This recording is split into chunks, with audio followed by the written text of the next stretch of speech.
6 menit saja, silahkan duduk, saya akan putarkan videonya. Wow. Ini pengenalan kenapa itu museum Sandi, siapa pemiliknya, dan juga bagaimana persandian itu berkembang. Oke, siap? Silakan. Oke, aman. Silakan.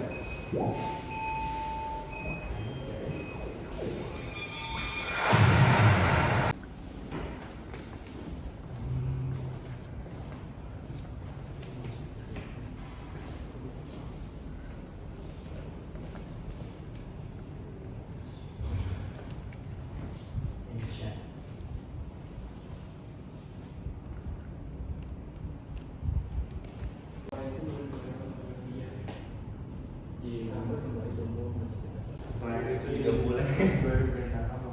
Perjalanan. Apa Rumah duku.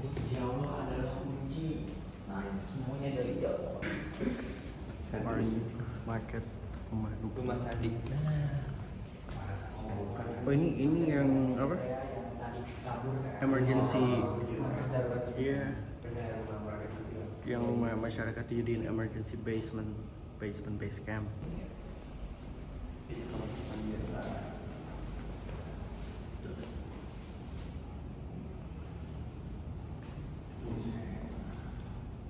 Kalau sini gitu aja. Iya. Ada stand. Iya sih.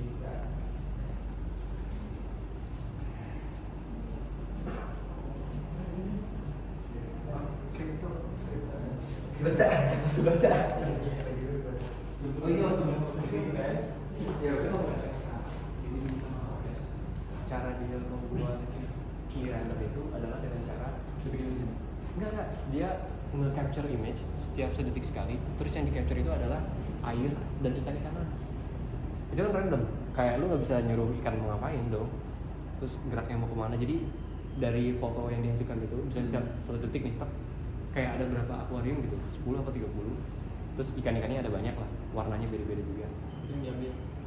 Dia ambil nih foto, cekrek foto itu bit by bitnya dijadiin enkripsi, dijadiin key generator. Oh, referensi dari situ, dari kan? Itu AWS, yang dipakai AWS. Jadi kayak akuarium itu yang kurang lebihnya kayak membuat seisi dunia jadi secure. Itu gila sih kalau begitu. Dari umum sih. Umum. Ini teman SMK aja. Oh siap. Di main bareng aja.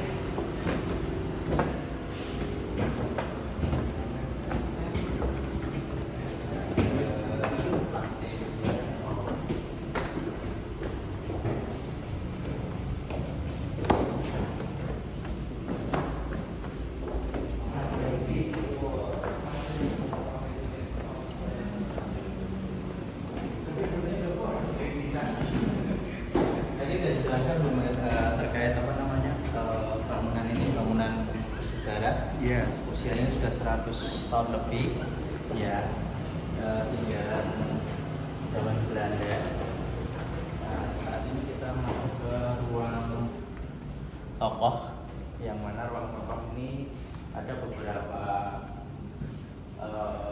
pemimpin-pemimpin persandian dari pertama kali berdirinya persandian sampai saat ini. Ini adalah Bapak Rubiono Kertopati, yang mana Bapak Rubiono Kertopati ini adalah seorang dokter, tetapi ditunjuk oleh pimpinan yang dulu adalah Menteri Pertahanan Bapak Amir Syarifuddin untuk mendirikan dinas kode. Ini adalah beberapa koleksi-koleksi beliau, terus tanda jasa selama beliau menjabat sebagai Bapak Persandian di Indonesia. Ini kan seperti Klopik. ya, itu kan kayak kalau orang berpersepsi itu kan kayak untuk operasi, karena kan beliau kan dokter ya. Bisa saya kirim. Ya, seperti itu. Kemudian itu tanda jasa, piagam, itu. Di persandian di Indonesia juga, kayak Bapak Supardo dari TNI AL, itu ada sebuah pisau yang dulu ibaratnya dititipkan ke Museum Sandi untuk menjadi sebuah koleksi. Ini Bapak Umar Said Nur. Ada apa namanya? Kalau zaman dulu itu kan buku kertas kayak gitu buat catatan, bloknot ya seperti itu, tetapi disampul dengan kulit harimau seperti itu untuk mencatat. Ini Bapak Santoso. Santosa ini sebagai, kalau di kita itu Bapak kapus bank itu untuk apa, OSDM, pengembangan sumber daya manusia begitu. Ada beberapa jam tangan, kamera. 1984.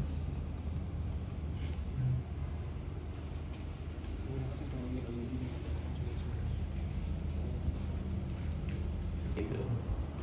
Kalau kita langsung di bawah presiden. Langsung ke presiden. Iya. Tapi kalau misalnya Indonesia kayak punya Secret Service Agent kayak MI6 gitu nggak sih? Itu kan ada something to do sama perkodean kan? Iya.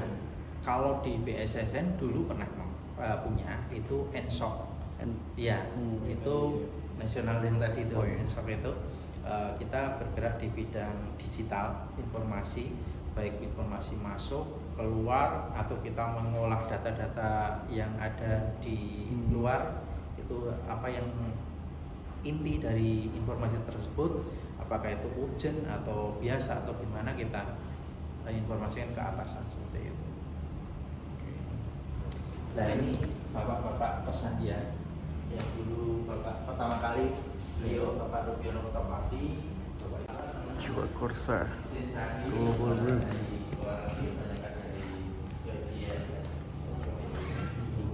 Ini sistemnya sistem elektrik, jadi mesin ketik elektrikal, kita ketik dengan kunci apa gitu kan, semisal ngetiknya saya atau aku gitu, keluarnya kalau udah diinskripsi bukan aku, nanti tergantung kuncinya apa keluarnya beda.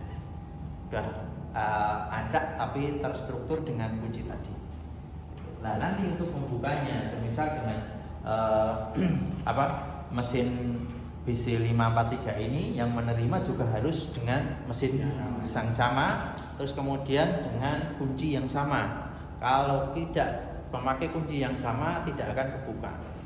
Beda sini ya Pak. Pasti akan beda, tidak akan terbaca. Dan itu mekanikal semuanya.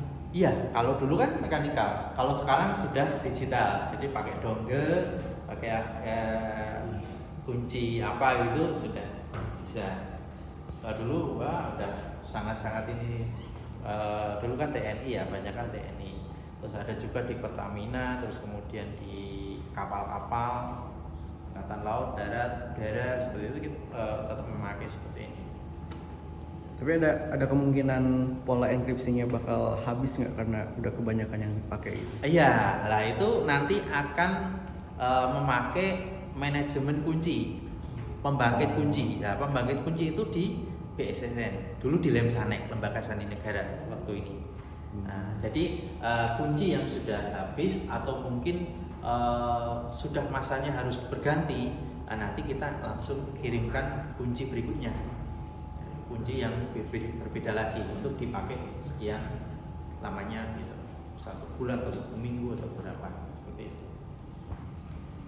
Gimana yang ini sekolah levelnya level ini ya, untuk biasanya anak-anak sekolah SD kayak gitu, bagaimana cara mengamankan. Bisa duduk Pak?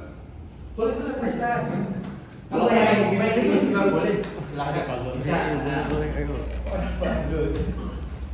Untuk mengamankan sebuah piranti, handphone dan lain sebagainya. Ini. Nah ini juga kita juga yang tadi itu kan ada sandi sesar ya. Nah ini seperti ini kan ada sandi sesar caranya. Nah ini nanti ayo kita bareng-bareng kita main yuk. Siapa yang mau main? Pin. Ahli Ahli gua udah main ini soalnya nih. Ahli sandi. Udah main ini. kita kesepakatan dulu. Mau memakai kunci apa? A sama dengan apa? Acak aja, monggo silahkan. Misalnya K. K, A sama dengan K. Kita sesuaikan A sama dengan K. Terus kemudian antara merah dan hitam kita sepakat. Yang merah itu sandinya, Oh, Oke. yang hitam Informasi aslinya. aslinya. Oke. Nah sekarang apa? Mau menyandi apa? Nah, apa nih? Nama Lah. dari salah satu masnya. Boleh. Oli. oh, Oli ya. Oli berarti Oh. O sama dengan Y. L. V. Sama dengan V. I. S. S. S. R. R. Iya. Itu kan udah acak kan? Lah, cuman dalam penulisan sebuah berita persandian itu kita harus menuliskan dengan 5 huruf. Setiap 5 huruf spasi, 5 huruf spasi. Walaupun kita 5 huruf semisal dengan gitu kan. Dengan itu kan 6 ya? Iya. Ya, berarti kita harus tulis dengan spasi N dan selanjutnya nanti kata berikutnya kita gabung dengan N tersebut tambah 4 huruf lagi spasi 5 huruf spasi 5 huruf seperti itu. Itu. Ya begitulah tur musim sandi.